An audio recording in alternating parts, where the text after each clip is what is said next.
Lots of people on the internet say that they have found some amazing language learning method that allows you to learn the language naturally without all those boring, outdated study books. And to be honest, in the last few years, these books are getting a lot of hate. But you know what? I never got that. Some language study books are forever in my heart. And as a language teacher with almost a decade of experience, I can explain why. Because if we compare learning a language through YouTube and learning a language by a study book, the study book approach can actually win.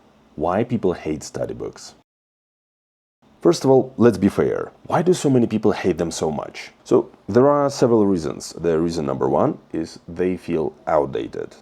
Some books really look like they were made 30 years ago, and well, some of them actually were. Yeah, many topics that you can find in these books were considered as real-life topics, but they are not real anymore. Like the questions, how to get to the post office. Nobody uses post office anymore.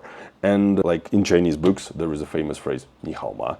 Like nobody uses it in real life. Number two, many people think that they are just boring. Many people remember sitting at school and just drilling and repeating all this grammar from a heavy study book until their brain just shuts down. That memory sticks, and the word study book kind of triggers instant boredom. And the reason number three is that many people say that these books are mainly focused on grammar, but they do not really develop your real speaking abilities. And yes, a lot of study books, they really focus heavily on grammar, and sometimes it may feel frustrating, like you know all the grammar, but you still struggle and freeze when you need to just speak out. And also, some of the teachers, they really make these study books even worse. Yeah, sometimes it's not the book's fault at all. Sometimes a great teacher can make a very dull and boring book really fascinating, and sometimes a bad teacher can make a good book feel like a torture. So yeah, if that's your only experience, I understand why you'd hate study books. Why study books can actually win. Now let's look at the other side, because study books have some really big strength that people don't always notice. So, are they outdated? Maybe, but they are still very, very reliable. You see, even if the book has some like outdated and weird phrases that we don't actually use in our real life anymore, it doesn't mean that this book is useless. Study books aren't meant to be your only tool. They are your roadmap.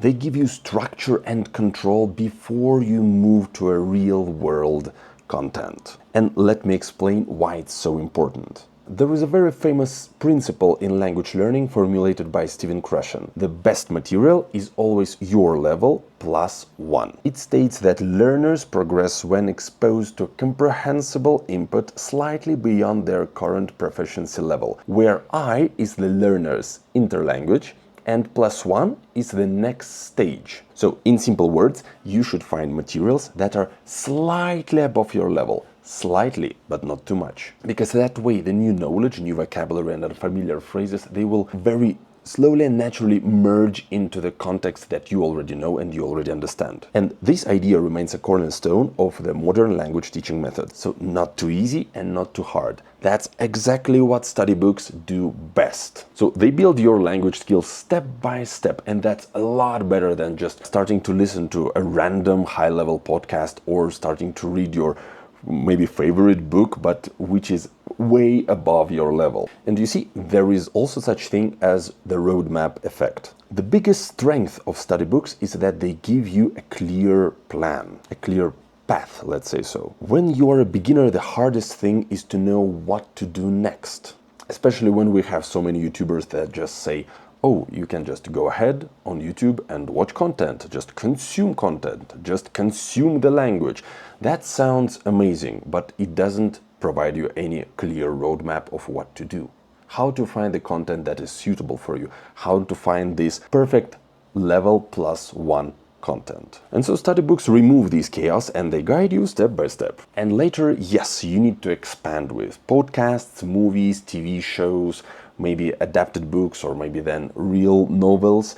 But study books are the launch pad that gets you off the ground. So let's make a short mid-video sum up. So the study books can provide you with a great roadmap that is very suitable for your level, but then you should accompany it with some additional materials like podcasts, books, movies, TV series, anything you wish, but it should lay on the skeleton of your study book. All right, and now let's move to the next part of the video and let me explain why I personally love study books. You see, once when I was 15, I was sitting at home in a pretty bad mood and I was doing my German homework. So I opened my study book and there was this text. I don't remember many details, but I remember that it was about friendship. About how friends come and go, but they actually never really leave us, and a part of them always stays and it becomes a part of who we are. So at that time I was struggling with my own friendships and my friends, and I was just sitting there and thinking about all of this. And I remember that little text in the study book hit me really hard. It made me kind of rethink the whole dynamic between me and my friends and what kind of a place they take in my life and what I really want to do with all of this. And you see, that's just one example, but later as a teacher I had to study many different curriculums for many different language learning programs. And you know what I found? Basically, some of those study books, they were doing almost a better job than child psychologists. Because these books, very often they talk about culture, life, relationship, loss, family, even philosophy, and your place in life. And after each text there are discussion questions and like small essay tasks, and you see, these are like small invitations to kind of reflect on yourself and reflect on your life in total. And I think this is super valuable for a kid and actually for anyone who uses this book, any language learner. So now we are coming to the conclusion. Are study books perfect? No, of course not. But are they like useless dinosaurs of the past? Also no. First of all, they can provide you with one of the clearest and most effective roadmaps for your language learning journey, especially if you use them wisely and combine with other language learning resources. But also finding a great, well-designed language learning book is such a unique and amazing experience. It's like finding a good friend or finding a book that just sucks you in with its characters and with its narrative. It can give you an insane amount of joy and make you really reconsider some of the things in your life. So yeah, guys, now I'm curious, what's your experience with language study books?